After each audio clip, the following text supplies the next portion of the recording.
Assalamualaikum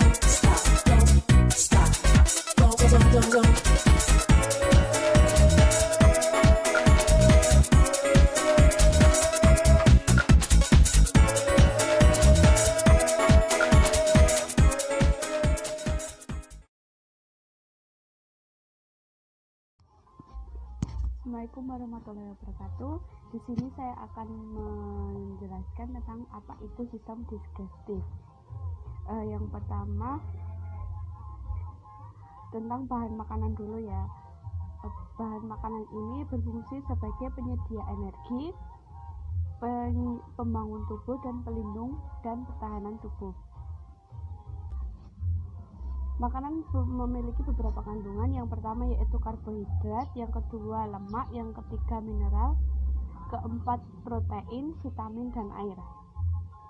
Macam-macam karbohidrat yaitu ada 3, monosakarida, disakarida, dan polisakarida. Karbohidrat banyak terkandung dalam beras, gandum, roti, dan kentang. Yang kedua yaitu lemak. Bahan makanan yang mengandung lemak biasanya pada minyak, daging, kacang almond, dan mentega. Yang ketiga yaitu protein. Makanan sumber protein hewani dan protein nabati itu biasa terkandung pada telur, ikan. Yang selanjutnya ada mineral dan vitamin. Vitamin ini ada 2 macam, yaitu larut dalam air dan yang kedua larut dalam minyak. Larut dalam air biasanya vitamin B1, B2, B3, B5, B11, B12, H, dan vitamin C. Dan yang larut dalam minyak itu biasanya vitamin A, vitamin D, vitamin E, dan vitamin K. Sistem pencernaan atau sistem gastrointestinal pada manusia itu berfungsi untuk menerima makanan, mencerna menjadi zat-zat gizi dan energi, menyerap zat-zat gizi ke dalam aliran darah, dan membuang bagian makanan yang tidak dapat dicerna atau sisa proses digestif dari tubuh. Sistem pencernaan yang akan saya bahas yaitu ada 3, yang pertama mulut, yang kedua kerongkongan, dan yang ketiga lambung. Sistem pencernaan yang pertama, mulut. Di mulut ini terdapat gigi, lidah, dan kelenjar lidah. Dan rongga mulut ini adalah alat pencernaan yang pertama kali dilalui oleh makanan yang kemudian masuk ke kerongkongan. Gigi dan lidah membantu mencerna makanan secara mekanis melalui kunyahan. Lidah mencernakan makanan secara kimiawi melalui enzim petialin. Gigi berperan dalam pencernaan makanan. Makanan dipotong dan dilumatkan menjadi halus untuk menghasilkan makanan yang mudah dicerna. Sebaiknya dikunyah 22-23 kali. Yang selanjutnya yaitu lidah. Fungsi lidah itu memindahkan posisi makanan sehingga makanan mudah dicerna dan dikunyah secara merata. Yang kedua, membantu proses meneran serta sebagai indera pengecap. Yang ketiga yaitu kelenjar ludah.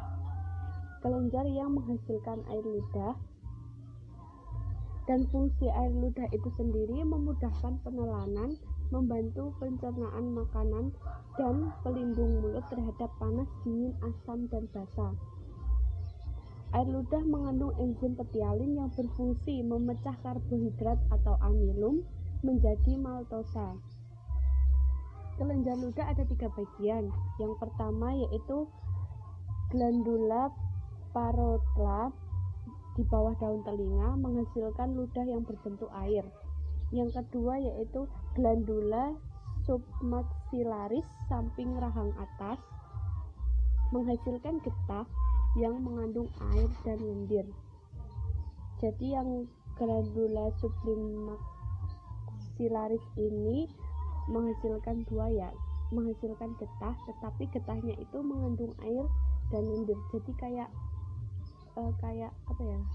lengket-lengket gitu. Yang ketiga yaitu glandula sublingualis di bawah lidah, menghasilkan getah yang mengandung air dan lendir. Sistem pencernaan yang kedua yaitu kerongkongan atau esofagus. Makanan yang telah dicerna oleh mulut bergerak menuju ke kerongkongan berbentuk bola atau bolus. Kerongkongan terdiri dari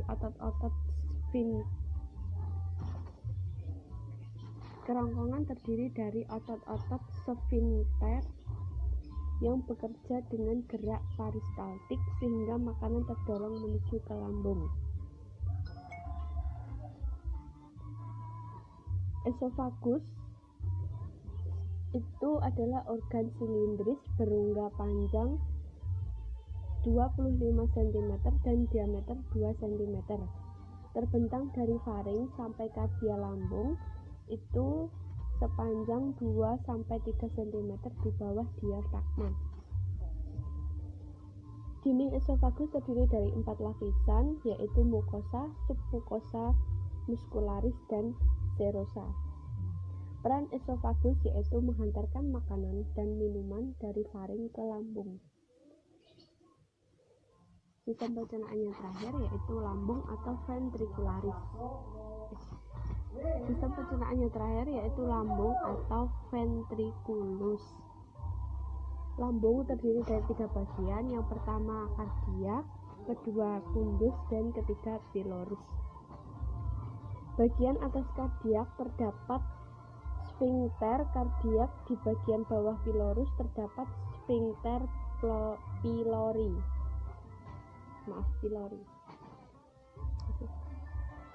Bagian atas kardiak terdapat sphincter kardiak dan bagian bawah pylorus terdapat sphincter pylori. Dinding lambung menghasilkan hormon gastrin dan getah lambung.